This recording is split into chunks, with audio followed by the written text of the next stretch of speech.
یہ ان خوبصورت ترین مسجدوں میں سے ایک ہے جہاں میں نے کبھی قدم رکھا ہے، اور یہاں کے لوگ بھی بہت خوبصورت ہیں۔ دنیا کے مختلف حصوں میں بہت سے لوگ مشکلات کا سامنا کر رہے ہیں، ایسے لوگ بھی ہیں جو بہت زیادہ تکلیف میں ہیں اور ہم یہ بھی نہیں جانتے کہ وہ کتنی مشکل میں ہیں۔ آج ہم بات کر رہے ہیں مشکل وقت کے بارے میں، اور میرے پاس 20 منٹ ہیں جس میں میں چاہتا ہوں کہ آپ کو ایک کہانی یاد دلاؤں جو آپ پہلے ہی جانتے ہیں۔ آپ اس کہانی کو جانتے ہیں، مگر میں چاہتا ہوں کہ اس کہانی سے کچھ سبق نکالیں تاکہ آپ اور میں اپنی زندگی کے مسئلوں کو بہتر طریقے سے سمجھ اور حل کر سکیں۔ ہم سب کی زندگی میں مسئلے ہوتے ہیں، میرے بھی کچھ مسئلے ہیں اور آپ کے بھی۔ کوئی نہیں کہہ سکتا کہ اس کی زندگی میں کوئی مسئلہ نہیں ہے، فرق بس اتنا ہے کہ کسی کے مسائل زیادہ ہیں اور کسی کے کم۔ اللہ تعالیٰ مومن کو آزماتے ہیں، جو بھی حالات آپ پر آ رہے ہیں چاہے اچھے ہوں یا برے، اگر وہ آپ کو اللہ کے قریب کرتے ہیں تو یہ اللہ کا انعام ہے، اور اگر وہ حالات آپ کو اللہ سے دور لے جا رہے ہیں تو یہ اللہ کا عذاب بھی ہو سکتے ہیں۔ تو جب بھی آپ کسی حالت سے گزر رہے ہو، چاہے وہ اچھی ہو یا بری، اللہ کے قریب ہو جائے۔ میرا ایک سوال ہے، اللہ کے نبیوں میں سب سے زیادہ خوبصورت کون تھے؟ کیا کوئی جواب دے سکتا ہے؟ مجھے 2 نام سنائی دے رہے ہیں، رسول اللہ اور حضرت یوسف۔ ٹھیک ہے، رسول اللہ کے بارے میں صحابہ کہتے تھے کہ آپ کا چہرہ ایسا تھا جیسے چاند کا ایک حصہ ہو، آپ کو سب سے خوبصورت اور بہترین انداز میں پیدا کیا گیا تھا۔ بعض صحابہ یہاں تک کہتے تھے کہ یوں لگتا ہے کہ آپ کو ویسے ہی پیدا کیا گیا ہے جیسے آپ چاہتے تھے۔ لیکن قرآن میں انبیاء کی کہانیوں میں سب سے خوبصورت حضرت یوسف علیہ السلام تھے، مگر ان کی زندگی میں مشکلات آئی۔ اللہ قرآن میں فرماتا ہے کہ ہم آپ کو بہترین قصہ سنا رہے ہیں، ذرا سوچیں، سب سے خوبصورت اور بہترین کہانی، مگر وہ کہانی مشکلات اور تکالیف سے بھری ہوئی ہے۔ حضرت یوسف کے بھائی ان سے حسد کرتے تھے، انہوں نے اپنے والد سے جھوٹ بولا اور اپنے ہی بھائی کے قتل کا منصوبہ بنایا۔ یہ دیکھیں شیطان انسان کو کس طرح بہکاتا ہے۔ میرے بھائیوں اور بہنوں، مشکل میں ہو یا آسانی میں، شیطان کو اپنے اوپر غالب نہ ہونے دیں کہ وہ آپ سے ایسا کچھ کروا دے جو اللہ کو ناپسند ہو۔ اگر آپ مشکل حالات سے گزر رہے ہیں، یا آپ کسی سے شادی کرنا چاہتے ہیں مگر کسی وجہ سے نہیں ہو پا رہی، تو سمجھیں کہ یہ اللہ کی مرضی ہے۔ یاد رکھیں، اگر اللہ نے لکھ دیا ہے کہ آپ کی شادی اس شخص سے نہیں ہوگی تو چاہے آپ کتنا بھی چاہیں وہ نہیں ہوگی۔ آپ اس دنیا میں پہلے شخص نہیں ہے جس کے ساتھ ایسا ہو رہا ہو، یہ سب کے ساتھ کبھی نہ کبھی ہوتا ہے۔ کبھی ہم سوچتے ہیں کہ انشاءاللہ ایک دن میں اس شخص سے شادی کروں گا، لیکن ہمیشہ ہوتا وہی ہے جو اللہ کی مرضی ہوتی ہے۔ اور اگر یہ ممکن نہ ہو تو کچھ لوگ جادوگروں کے پاس چلے جاتے ہیں۔ جب آپ ایسے لوگوں کے پاس جاتے ہیں تو آپ اپنا ایمان کھو بیٹھتے ہیں، آپ اپنے ایمان اور اللہ سے تعلق کو خطرے میں ڈال رہے ہیں، تو اس طرف مت جاؤ۔ تو حضرت یوسف کے بھائی بھی ان سے حسد کرتے تھے، انہیں قتل کرنا چاہتے تھے، مگر بڑے بھائی نے کہا نہیں، بس اسے کہیں دور پھینک دو۔ سوچو تو صحیح، وہ تمہارا اپنا بھائی ہے، ایک انسان ہے، اور اوپر سے خوبصورت معصوم بچہ بھی ہے۔ جب ہم کسی پیارے بچے کو دیکھتے ہیں جو ہمارا نہیں ہے تو ہم کیا کہتے ہیں؟ کیا میں اس بچے کو اپنا سکتا ہوں؟ ٹھیک کہہ رہا ہوں نا؟ تو ان بھائیوں نے کہا اسے کہیں پھینک دو۔ پھر اس بچے کے ساتھ کیا ہوا؟ ان لوگوں نے اپنے والد سے جھوٹ بولا اور کہا ابا جان اسے کل ہمارے ساتھ بھیج دیں، ہم کھیلیں گے، مزے کریں گے اور اس کی حفاظت بھی کریں گے، ہم اسے واپس لے آئیں گے۔ حضرت یوسف کے والد کہتے ہیں کہ مجھے خوف ہے۔ کس بات کا خوف؟ مجھے ڈر ہے کہ شاید اسے نقصان پہنچے، شاید کوئی بھیڑیا آ کر اسے کھا جائے۔ خیر، وقت کی کمی کی وجہ سے میں واقعے کو مختصر کرتا ہوں کیونکہ آپ کو یہ واقعہ معلوم ہے۔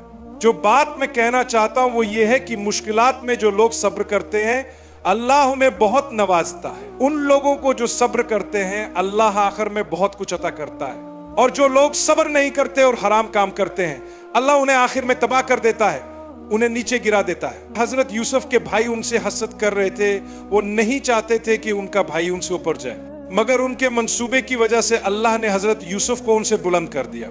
اگر وہ حضرت یوسف کو کنویں میں نہ پھینکتے تو وہ ان سے بلند نہ ہوتے، اگر وہ حضرت یوسف کو نہ لے جاتے اور انہیں کنویں میں نہ ڈالتے تو وہ لوگ جو انہیں اٹھانے والے تھے انہیں نہ اٹھاتے، اگر انہوں نے حضرت یوسف کو نہ اٹھایا ہوتا تو وہ انہیں بازار میں فروخت نہ کرتے، اگر انہوں نے انہیں بازار میں فروخت نہ کیا ہوتا تو عزیز مصر انہیں نہ خریدتا. اگر عزیز مصر انہیں نہ خریدتا تو اس کی بیوی کے ساتھ وہ واقعہ نہ ہوتا, اور اگر وہ واقعہ نہ ہوتا تو حضرت یوسف جیل میں نہ جاتے.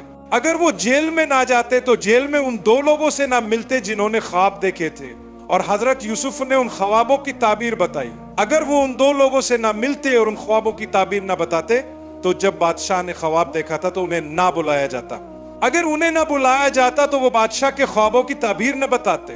اگر وہ بادشاہ کے خوابوں کی تعبیر نہ بتاتے تو بادشاہ انہیں اناج کے ذخیرے کا انچارج نہ بناتا. اگر انہیں اناج کے ذخیرے کا انچارج نہ بنایا جاتا تو ان کے بھائی ان کے پاس اناج مانگنے نہ آتے. اللہ نے حضرت یوسف کو بلند کرنے کے لیے ان تمام حالات کو ترتیب دیا. جو لوگ انہیں نیچا دکھانا چاہتے تھے, اللہ نے حضرت یوسف کو ان سب سے اوپر کر دیا. میں آپ کو یہ بتانا چاہتا ہوں کہ جب کوئی آپ کو نیچا دکھانے کی کوشش کرتا ہے تو اللہ قرآن میں فرماتا ہے جو لوگ تقوی اور صبر رکھتے ہیں اللہ ان کے اجر کو کبھی ضائع نہیں کرتا. کوئی آپ کے خلاف سازش کرے, پریشان نہ ہو, صبر کرے اور اللہ پر یقین رکھے. وہ کچھ اور پلان کرے, آپ صبر کریں اور اللہ پر یقین رکھے. وہ تیسری چیز پلان کرے, آپ صبر کریں اور اللہ پر یقین رکھے. جب آپ کے پاس صبر اور تقوی ہوگا تو اللہ آپ کو اپنی نظروں میں بلند کرے گا. تھوڑے وقت میں اللہ آپ کو بہت بلند مقام پر پہنچا دے گا. حضرت یوسف کو کنویں سے نکل کر اپنے بھائیوں سے دوبارہ ملنے میں کتنے سال لگے؟ کچھ روایتوں کے مطابق 40 سال سے زیادہ وقت لگا. اگر میں آج تکلیف میں ہوں, کل تکلیف میں ہوں, اگلے ہفتے تکلیف میں ہوں, مجھے کام پر مسئلہ ہے, گھر پر مسئلہ ہے, سڑک پر مسئلہ ہے, کہیں اور مسئلہ ہے, تو لوگ کہیں گے کسی نے مجھ پر جادو کر دیا ہے. چلو ان کے پاس چلتے ہیں, جو بھی ان کو بولتے ہیں عامل یا کچھ اور. پھر وہ کہیں گے ہاں مجھے لگتا ہے کہ تمہاری نند تم سے جلتی ہے, مجھے لگتا ہے کہ تمہاری ساس کچھ کر رہی ہے, مجھے لگتا ہے کہ تمہارے خاندان میں کوئی کچھ کر رہا ہے. واللہ وہ جھوٹ بول رہے ہیں. ہر کسی کی زندگی میں کچھ نہ کچھ مسئلے ہوتے ہیں. میری زندگی میں بھی مسائل ہیں. لوگوں کو الزام نہ دے. اگر آپ کو کوئی مسئلہ ہے تو اس کا مطلب یہ نہیں کہ کسی نے کچھ کیا ہے. کبھی کبھی آپ کا اللہ سے تعلق مضبوط نہیں ہوتا. اللہ فرماتا ہے کہ نیک لوگوں کا اجر ضائع نہیں ہوگا. برائے کرم سمجھے, حضرت یوسف کو دیکھیں, ان کے ساتھ لگاتار مشکلیں پیش آتی رہی, لیکن آخر میں آپ جانتے ہیں کہ ان کے بھائیوں نے ان سے کیا کہا. یہ پوری کہانی کا بہترین سوال ہے. کیا آپ یوسف ہیں؟ ان کا مقام دیکھ کر انہیں یقین نہیں آ رہا تھا. ذرا سوچیں آپ کی زندگی میں کتنی مشکلات ہیں. 1 منٹ نکال کر انہیں گنے کتنے مسائل ہیں آپ کی زندگی میں. کیا آپ گن سکتے ہیں؟ کوئی کہہ سکتا ہے کہ مجھے اسکول میں مسئلہ ہے, مجھے گھر میں مسئلہ ہے, مجھے شاید صحت کا مسئلہ ہے, میرے بال نہیں ہے. کچھ لوگوں کے لیے یہ بھی بڑا مسئلہ ہے. کوئی بات نہیں, میرے بھی بال نہیں ہیں, کوئی مسئلہ نہیں. کسی نے کہا کہ میں ابھی تک شادی شدہ نہیں ہوں. کسی نے کہا کہ مجھے طلاق کا مسئلہ ہے. کتنے مسئلے؟ 5 یا 10. جن کے پاس 10 سے زیادہ مسئلے ہیں وہ ہاتھ اٹھائے. یہ تو مسائل ہیں. اللہ کے فضل کیا ہے؟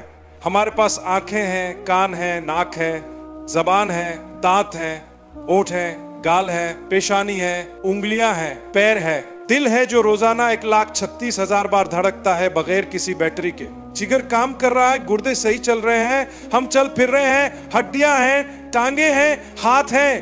اللہ فرماتا ہے کہ صرف یہ دیکھو کہ تمہارے جسم میں کیا ہے, بس یہی کافی ہے. تم کبھی اس کو شمار نہیں کر سکو گے. اللہ فرماتا ہے کہ تم میرے فضل نہیں گن سکتے. میرے ساتھی ڈاکٹر محمد نے مجھ سے پہلے یہ آیت پڑھی تھی کہ اگر تم اللہ کے انعامات گننے لگو تو انہیں کبھی بھی پورا شمار نہیں کر سکو گے, لیکن اگر مشکلیں گننا چاہو تو وہ گن سکتے ہو. اللہ ہمیں دکھانا چاہتا ہے کہ مشکلیں کم ہیں اور انعام بے حساب. آخر میں آپ کو بتانا چاہتا ہوں کہ یوسف علیہ السلام نے اپنے بھائیوں کے خلاف دل میں کوئی کینہ نہیں رکھا. انہیں معلوم تھا کہ ان کے بھائیوں نے کیا کیا تھا, لیکن پھر بھی انہوں نے ان سے کیا کہا. آج تم پر کوئی بدلہ نہیں ہے, میں تمہارے خلاف کوئی انتقام نہیں لوں گا, آج تم سب معاف ہو. یہ بات میں اس لیے بتا رہا ہوں کہ ہمیں لوگوں کو معاف کرنا سیکھنا چاہیے. میری کامیابی کا تعلق اس سے نہیں کہ کوئی اور نیچے جائے. میرے اوپر جانے کے لیے کسی کا نیچے جانا ضروری نہیں. اگر آپ دل میں کسی کے لیے نفرت رکھیں گے تو آپ خود کڑواہٹ سے بھر جائیں گے. آپ کی صحت خراب ہوگی کیونکہ دل میں نفرت بہت زیادہ ہو جائے گی. لوگوں کو معاف کرنا سیکھیں, معاف کریں. اور آخری بات یہ کہ مشکل میں ہمیشہ یہ یقین رکھیں کہ یقیناً ہر مشکل کے ساتھ آسانی ہے۔ اللہ رات کی تاریکی کے بعد سورج کو طلوع کرتا ہے، تو جب آپ اندھیروں میں ہوں تو صبر کریں، سورج ضرور طلوع ہوگا۔